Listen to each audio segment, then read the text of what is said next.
This is Black Country Blokes chewing the fat. Listen. I've been hearing a lot lately about men don't talk, but in my experience, men do talk, just people aren't listening. So it's going to be me and a group of blokes discussing our struggles and victories through life. Warning, there may be some bad language, so apologies to all the moms, especially my own. Let's get going. Listen. I've been this is the Black Country Blokes, chewing the fat, here with me, Kev Dillon, and my partner in crime, as always, Lee Cadman. Well, let's start with we're going to be talking about sleep and the lack of it, different forms of sleep. Because anyone who's having a bad night's sleep is bloody hell.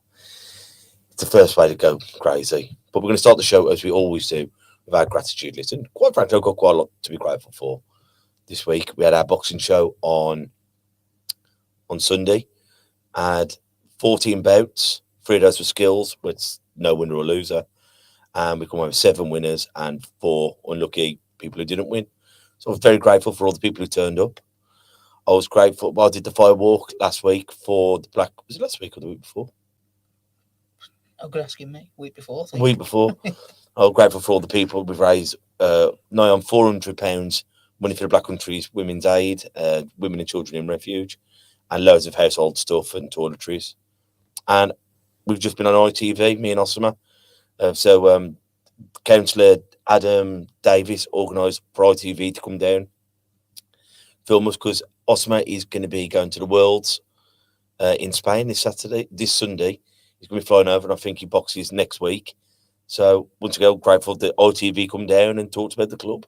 So yeah, very grateful. How about you, Bruv? What are you grateful for? I'm grateful for the weekend break I've just had. Went down my caravan for the weekend and they put on a cracking firework display. I'm not usually that fussed with fireworks, to be honest, but it was really good. It was just nice to be away, nice for a break.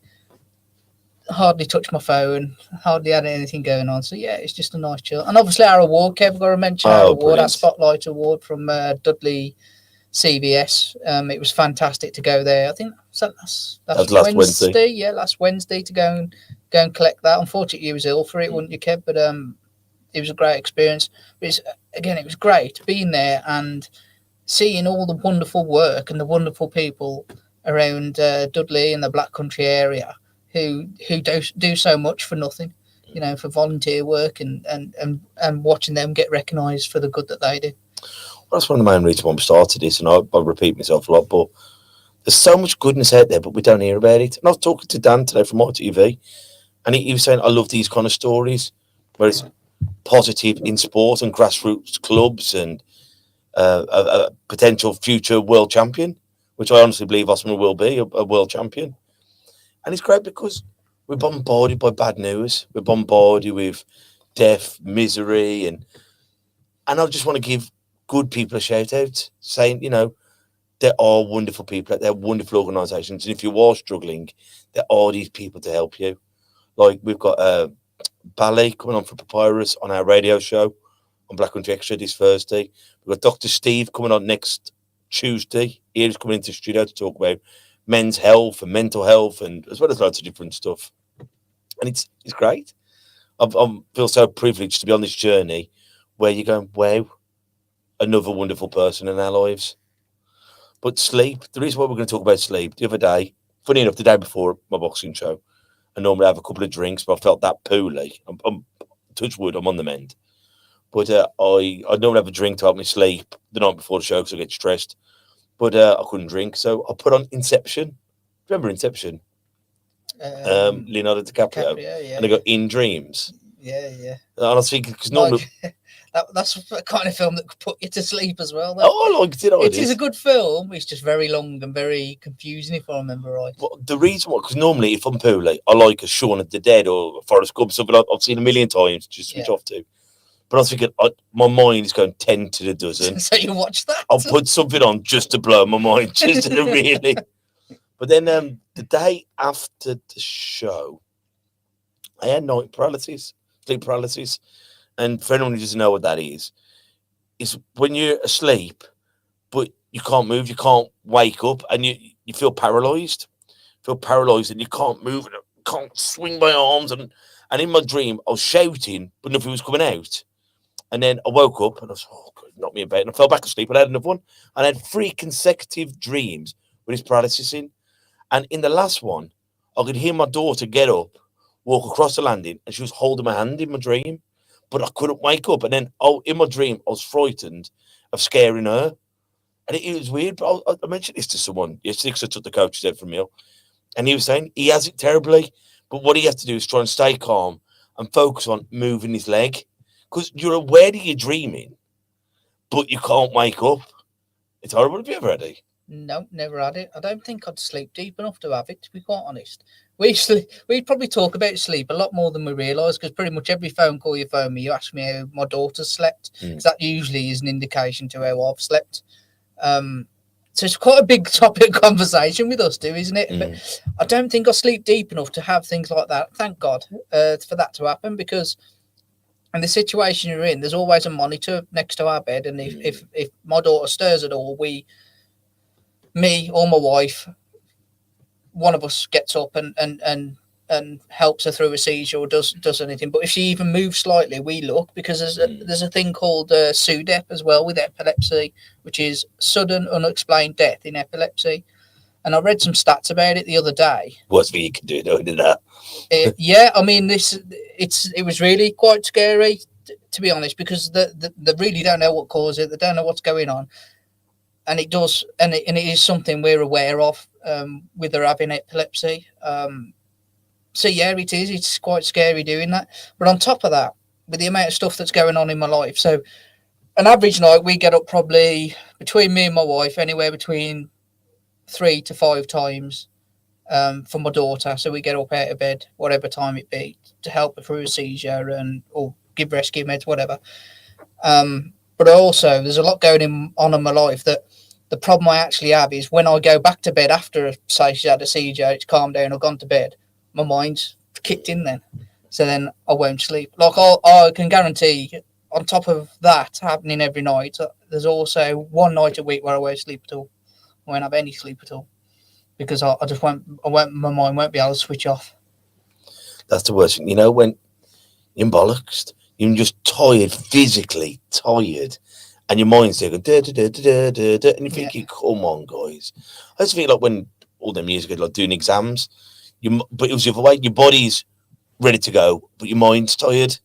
But on them kind of ones, I prefer my mind to be tired, my body hyper, than the other way. It's like, because when you, like my fibromyalgia, and just been pooling and running the gym, and my body's just there going, oh, but my mind's going, well, awesome, fighting in the world, or I hope colours are all right, or how's it? And you're thinking, come on, just let's work together. yeah.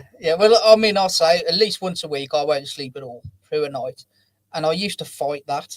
I used to fight, you know what I mean? I used to try and force myself to go to sleep, but now I've realised that my mind's kicked in, and that's it.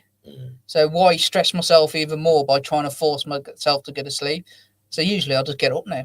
I'll just get up and go and watch some TV or read a book or do something, because that just drives me even more mad if I'm sitting there. If you're sitting there watching, I've only got 2 hours left now before I get an hour and a half. Yeah, I've stopped that dead. If it happens, I'm awake.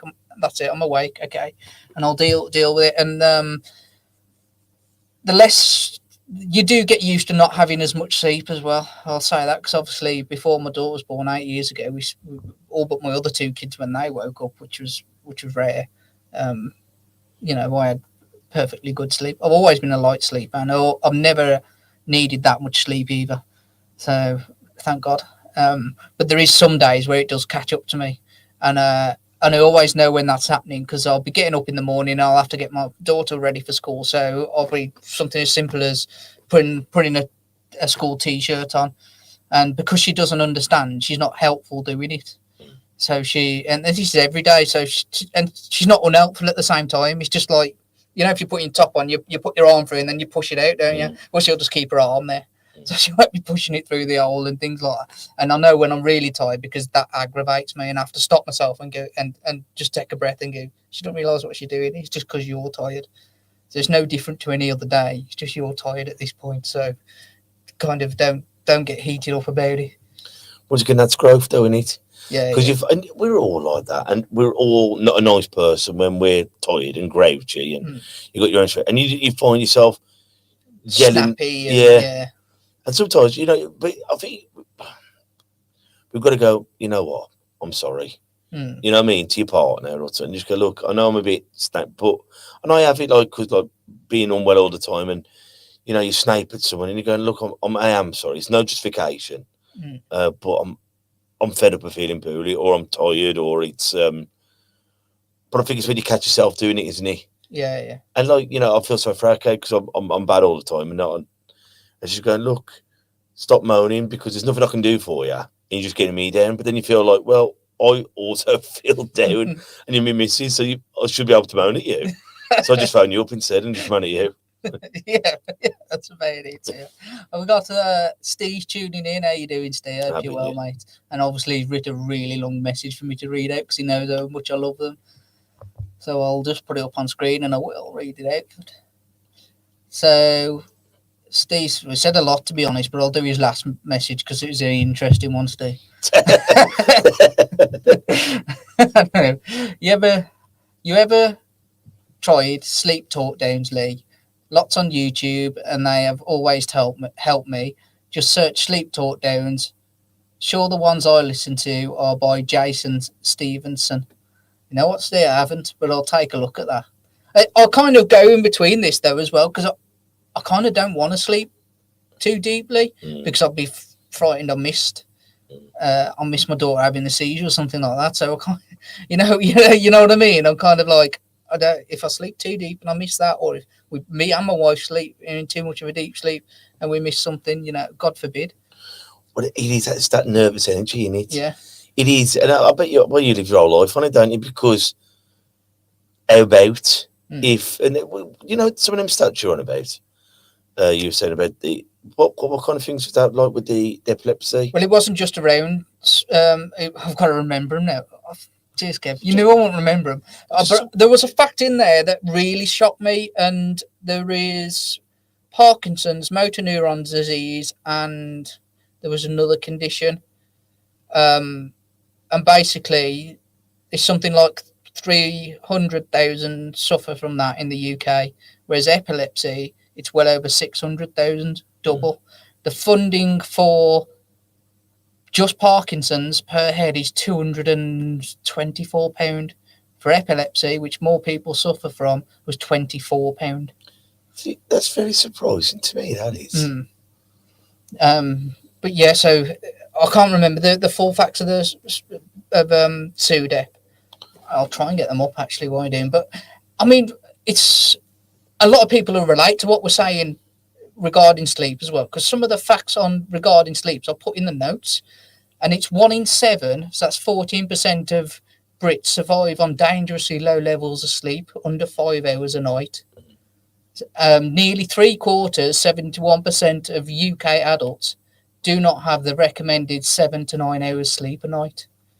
And we're talking about it from more of a mental health point of view, but it affects everything. So it leads to more cardiac problems, dementia, diabetes. It can really, not getting enough sleep can really, really affect your mental health and your physical health. And just sleep deprivation is one of the fastest ways of sending someone crazy, isn't it? You start hallucinating, you're seeing things, you're not feeling well. When you're tired, because I'm so drained, give me sugar, give me highs, give me coffee, and so you're subsidizing your actual awakeness. Yeah. It's like, oh, well, you're a coffee addict, didn't you? And then one of my other good friends who's has what's it called? We can't sleep. Insomnia. But he lives on Monsters and Red Bulls, but you're finding something because you're thinking it's a drug, isn't it? Give me something to keep me going. Caffeine tablets, cocaine, beer, whatever it is. Like, because you don't drink now. No. Did you? But like when you did you used to find the booze used to help you, like to knock you out? So in terms of knocking me out, definitely, I felt like I was. I slept. I went to sleep easier, and in some sense, I slept in a deeper sleep. but I never felt refreshed when I woke up. Mm. And I think there's a big difference in that. Mm. That's bang on. That is because like you'll drink, you throw it in and go, oh, I'm gonna get my head down. You know what I mean? Yeah. But I find when the booze is wearing off halfway in the night, I wake up anyway. But then, but I can normally set myself back in. But it's just a hangover, isn't it? The next day you're thinking, and then you're feeling, oh, I feel drained, but I ain't gonna go. And then I think when you have been on the last for a long period of time, then you can't go to sleep. So then you think, I've got to have one to go back to sleep. Back to sleep, yeah. It's bad habits, isn't it? It's like if you're taking Valium or if you're taking sleeping tablets, you become dependent on them. Yeah. And even if it is a Valium or something, it's not a clean sleep. You know what I mean? Your body's always working off the tablet or the poison. So, but sometimes you'll do anything for a good night's sleep, won't you? Yeah. Yeah. But that's a weird thing as well, because if I do have a good night's sleep now, I don't necessarily wake up feeling better about it.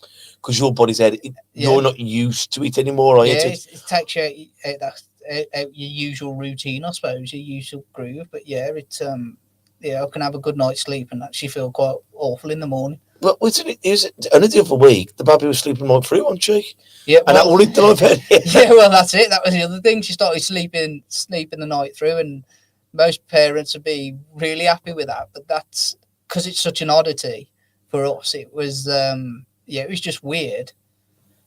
And I was keeping up then thinking there's something wrong because she's sleeping all the way through the night. So yeah, it's tough. It's in terms of that, it's tough. Luckily, my wife, she's one of them who obviously she gets up sometimes. I'll get up sometimes. We'll during the night we do a bit each. But she's one of them who can go back to bed straight away and they're ready. It's the pillar and she's gone. She's asleep. My kid's like that. Yeah, so jealous. You know, when you're lying there and you're going like, "Oh, I had a dreadful night's sleep." I went, no. I had a bad night. I watched you for 8 hours sleeping. Yeah. In my ear. Yeah, I literally, don't lie to me, Bab. I watched you. You know, I didn't sleep. Yeah.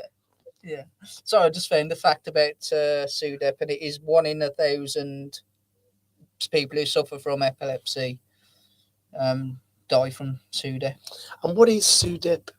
So it's sudden unexplained death in epilepsy. So it usually happens at night, and as I say, they don't actually know the kind of cause around it. But basically, you just you pass away, and there's is no it a seizure in your sleep? You think, or is it just they don't heart attack? Or they don't know. I think it's a seizure in your sleep that then leads to that, but there's not a lot of evidence out there to kind of explain it or explain what's going on. Which I find quite amazing because there's so many people with epilepsy from minor to extreme. You think there'd be a lot more tests on it, wouldn't you? Yeah, so sorry, I'm just reading myself now as it's gone on. So I found on the site what happens, and it explains the person with the epilepsy is often found dead in bed and doesn't appear to have had a convulsive seizure. So it's not actually related to that.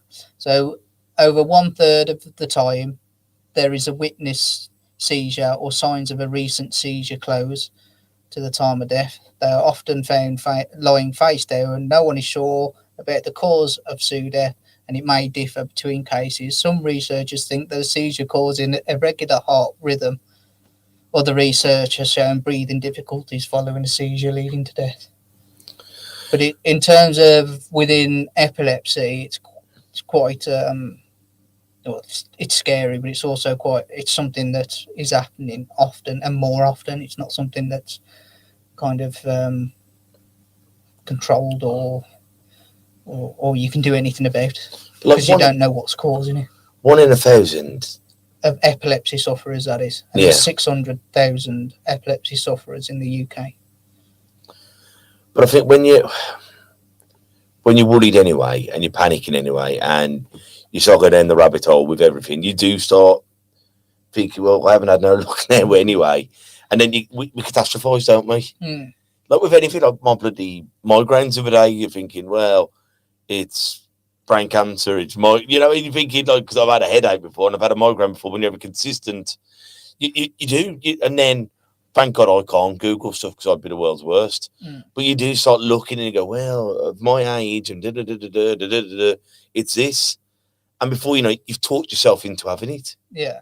I'm not, you know what, through years of experience now, I'm not that bad at it. And I know there's certain times when I won't Google things, but I know I'm not in the right frame of mind to read the results of that Google, good or bad, to be quite honest. But like really, I found out more about epilepsy because I was scrolling through a newspaper on my phone. I can't even remember which newspaper. I was scrolling through, looking at articles, and obviously it mentioned epilepsy. And there's certain ones I, so I clicked open and read it. And it's a weird one because it never really occurred to me how many people suffer from epilepsy in the UK. I've never really looked into that. And yeah, it's a lot more than you thought. And but what really surprised me is that there's not as many in Parkinson's, and there was 3 other things basically: Parkinson's, motor neurons, and another one. And there's more epilepsy sufferers than those. But what really surprised me is the amount of funding. You think, well, more people are suffering from this, so surely the funding should be going. Some more funding should be going towards this. But maybe that's why it's less per person because there's only £100, say, it's got to be spread by 100 people, whereas £100 there's only 10 people. Got to say they get more of the £100. I mean, they put it down more into the article is because epilepsy is more of an less accepted. No, not less accepted. I don't know how to word it properly, but there's more of a stigma around epilepsy than there would be Parkinson's. Really? And people, yeah. That's a different. I'd say epilepsy is more of a livable illness. You can still live, like when severe. My granddad had Parkinson's, but then I mean, the great thing. But maybe that's why, Kev, because epilepsy can be hidden. Oh, well, that's it as well. And maybe we'll talk to Doc next week about this. Like, great talk to a GP. Yeah. But how many different levels of seizures there are? There are what we believe. Not just levels, different seizure types. That's what I mean. There's somewhere you fall on the floor and you're convulsing, and they can go on for, as you know, bloody more. And then there's some ones where your eyes just roll back. You just there and you go, ooh. Well, a lot of seizures. If you were to watch Calla, you wouldn't realise she was having a seizure. It's only because we've been around her long enough now. So she'll stare off into the distance. That's called a focal seizure. And a lot of that is undiagnosed in kids because kids stare off into the distance.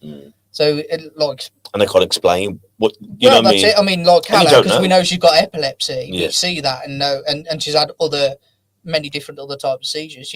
We know that's a seizure. But if it was my son, he was just staring off into this, we'd think he was daydreaming.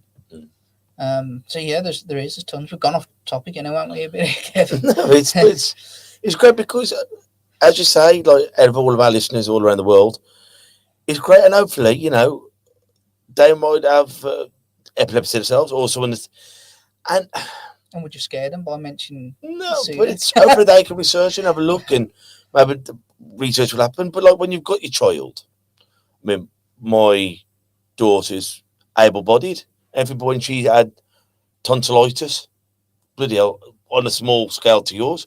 When she was poorly, and you're constantly listening out, like for daddy, and you are, aren't you? Yeah.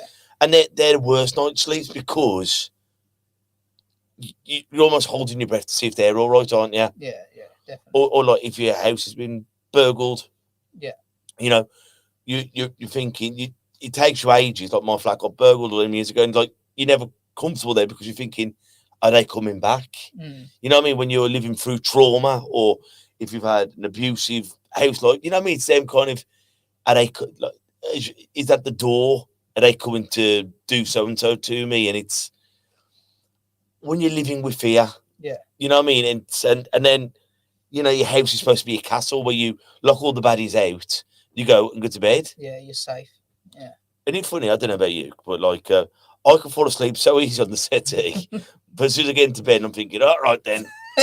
Time to sleep. What I always think, the only thing not to come with instructions is your bed. Yeah. Close your eyes, you go to sleep.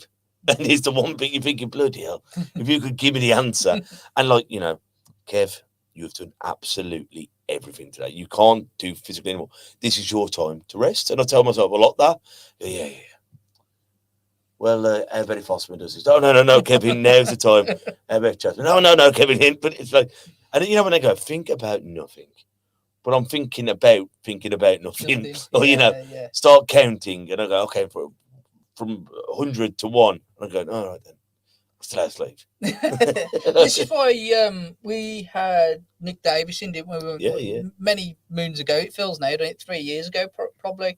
And he had us downstairs, and we were middle of winter, sitting on the sofa downstairs, and he did us an exercise in hypnotherapy. And the first thing he said, with me shivering on the sofa, he goes, "Right, relax." I thought, the first thing you do is, well, number one, the first thing I thought, how the hell am I meant to relax in a shivering, freezing cold gym, surrounded by 3 blokes? You know, that's not my idea of a relaxing.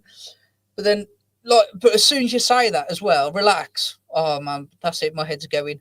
So, you know, there's all these thoughts and whatever coming into your head. I thought, yeah, you got no chance. No chance of me relaxing at this point. And sometimes it's not even like when it's like my mind's going, it's not even like life or death. No. It's just like, I don't know, I wonder how he is. Or, your mind just goes, but you're thinking. I like you thinking me in your sleep.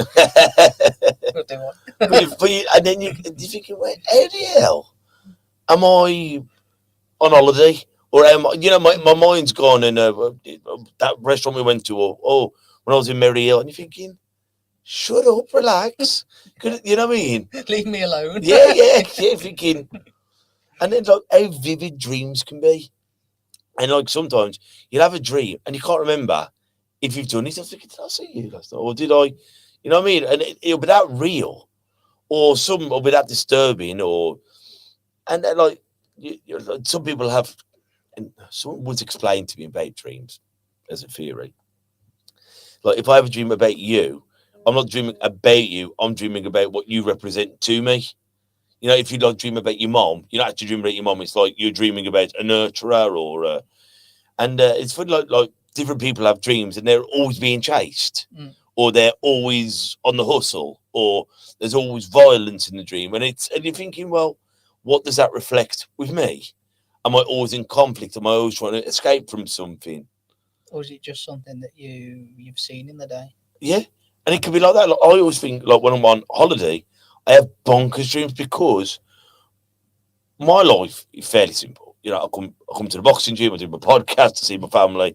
You know, I have a, you know, simple life. But when you're on holiday, even if it's wherever you're going, everything's new surroundings. So your subconscious is being hit on every level. You know what I mean? I know here, I know where the gloves are, I know where everything is very care friendly. But when you're with someone, it's going bing, bing, bing, bing, bing, bing, bing, bing, bing, bing. Different sound, different size, different smells, different sounds, different people, different languages, different. And you're thinking, whoa, what's going on? Some dreams on holiday are bonkers. So I think it's my head trying to figure out what's going on. Yeah, I don't remember any of my dreams, so I couldn't tell you. Well, they say with dreams, it's rapid eye movement, isn't it? Your rapid eye movement sleep is when you're in your deep sleep, but you know that's probably with you. You're always on that first tier of sleep.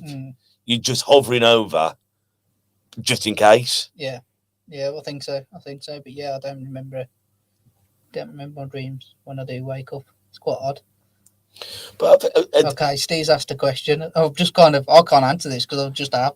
But Steve says, "Let's have some fun. What's your strangest dream you've ever had?" Well, that might as well just go to you, to be quite honest. I just said I can't remember any dream. I don't know.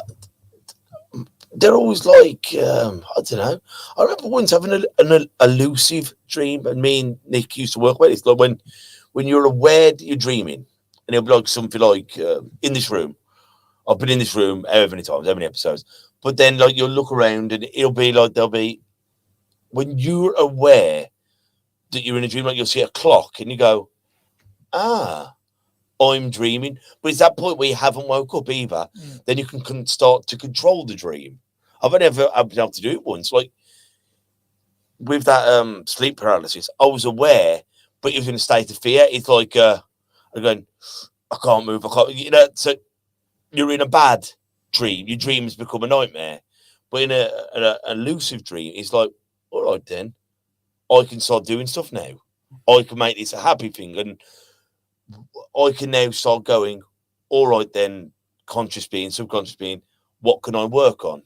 That's a bad experience. Yeah. But- Seems it. Yeah, bonkers. But otherwise, like everyone, you know. And you didn't come out a bit of millionaire. No. Try harder next time, Yeah, Kev. I'm probably saying, like, what is the secret to life? Yeah, that's it. Yeah. No, I didn't. Someone woke me up once my phone went. Podcasting, Yeah. that's all it is. But I've had that dream of, like, people say, like, flying. Yeah. Or I've had that.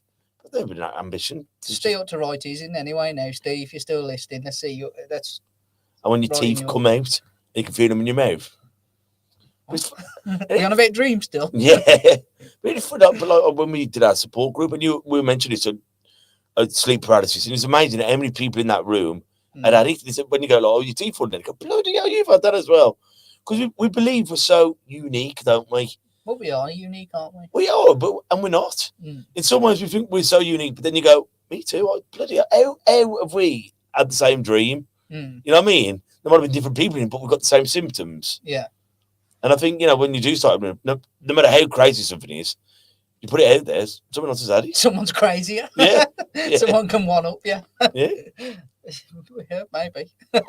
Is Steve going to write his most crazy dream? I don't know. He hasn't written nothing yet. I hope it's short, Steve. I don't like reading stuff out. I'm going to get Kev to do it. I'll just make something up. Yeah, that's it. We'll make Steve's dream up. That could be even more interesting. But I'd like to ask, and if anyone has got any questions for Dr. Steve next week, write them in, make sure you get them in, and because it's great having his GPs on. He says he's going to be talking about men's health, i.e. like prostate cancer, testicular cancer, different men's things, but also mental health. And, you know, it can often be related, can't it? You know, when people are going, and I was talking to Sarah from Black Country Women's Aid the other day, saying, when people go, oh, he's a drug addict, but he's got mental health, or, oh, you can't have both, you know, one's led to the other. And you go, well, you can have cancer, epilepsy, and Parkinson's. Some people are just that bloody unlucky. Okay, yeah. But sometimes you go, no, but life isn't just one thing. You know, I can't sleep. It could be my diet. Yeah. It could be it could be stress. Like Vicky, who was on Thursday on the radio, she was explaining that, wasn't she? That she's a dietitian, works for the NHS, and during lockdown, she still kept in contact with patients, and she mentioned a patient, not his name obviously, but a patient who had IBS. So she phoned up this patient. This person had been suffering a long time with IBS, and they tried diet changing, tried this, tried that, and it come to lockdown. She was phoning round, making sure everyone is okay. She phoned him up, and he said, "Well, actually, I've been really, really well since I've been furloughed." And it turns out that a lot of his IBS was down to stress and stress of work. You know, and it does, doesn't it? If your body's a complicated thing, isn't it? And it can take these little things that can knock it off whack. But you don't know what that little thing is, because we have so many of those little things going on. So is it your diet? Well, it might not be your diet, or it might not be a part of your diet, but it could be your stress, or it could be that you've hurt your toe but your head's hurting. You know, it's complicated beings, aren't we? And then even like just looking at our phones all the time. I leave my phone downstairs because there's no boundaries now. People are messaging, calling you at any hour of the day, so I just leave my phone down there. You know what I mean? And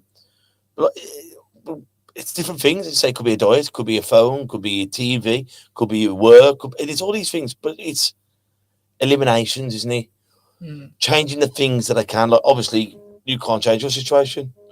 You know what I mean? It's easy. You know what I mean? You can try and change things around it, but unfortunately, that's how it is for you, isn't it? Yeah, it is. Yeah, it is. And as I don't even fight that anymore. Kind of to begin with, I did. I fought it, but yeah, I don't even fight it now. And for what me and my wife go through, getting up and witnessing it, is 10 times worse for my daughter who experiences it. So who am I to moan, really? It's all about comparison, isn't it? Yeah, it is, and I do, and I watch her go through these things, and it's not nice. It's not nice to watch, and it's certainly not nice for her to do it. And and she has no way of expressing how bad it is to us, but you can see it in her face, in the way she screams. It's not a nice situation. So yeah, I can't moan about lack of sleep when she gets lack of sleep and this on top of it, and this epilepsy. So Steve has actually written his strangest dream. Or is he? Has he deleted it? Steve, you deleted that text? I did see it, and now it's gone. Maybe you're dreaming. Maybe I was dreaming. Oh no, I've got it. It's moved for some reason. Okay, I'm going to bring this up. So Steve's weirdest dream. Once I got chased by Mr. Blobby. I think that's Mr. Blobby. Across a park. Once he caught me, he told me he poured, I think that's meant to be poured, water over me. Then I woke up. Yeah, that's pretty weird. Dreaming about Mr. Blobby. No, Edmonds. I had a dream about a fox sat in the garden chair smoking a fag. But at the time, it makes perfect sense, doesn't it? It still does. And it's like... You know what? We used to have a trampoline in our back garden. And the adverts where the fox was jumping on a trampoline, one of the Christmas ones, that actually happened to us. Did it? Yeah. We didn't see it. Our neighbour got a video of this fox jumping up and down our trampoline. I don't know what, that's not related to dreams or anything, just foxes. There's nothing stranger than real life. Well, obviously. Foxes do enjoy trampolines. That advert was true, so go and buy their product. And a fox. That smoked a fag and dropped on trampolines. I'm sure we've got one of them outside the club. Proper urban ghetto foxes around here. Mug you for your wallet when you come out. Oh, yeah, 100%. I'm always trying to lock in the gate. Locking them in. Yeah. Right. Back on track, Kev. Well, I was going to say, we'll leave it from here. We've, I hope we haven't put you to sleep. If you have ever got... All right, we have, if you're suffering from lack of sleep. And I'd say join us on Thursday where we'll be talking to Bally over on Black Country Extra. If we'll try and put them onto the podcast because sometimes they don't download, but that's no fault of our own. So I apologise if you have come onto the radio and you haven't got it. But we're going to love you and leave you. We've got Dr. Steve here next week. So get your questions in about health. Just get involved with the conversation. Got any quotes or sayings? No. I'll leave it for you, Kev. What's the point in having dreams unless we're going to try our best to make them come true? So, guys, until we see each other next time, I want you all to take care of yourselves and each other. Ta-ra a bit. Listen. And that's a wrap for another show. But if there are any comments or messages that you would like us to read out for our next podcast, please be in touch. There are also lots of different organisations at the bottom of this page, and hopefully they can help you or someone you care about. Please share this to spread the word. Until we talk next time, ta-ra a bit.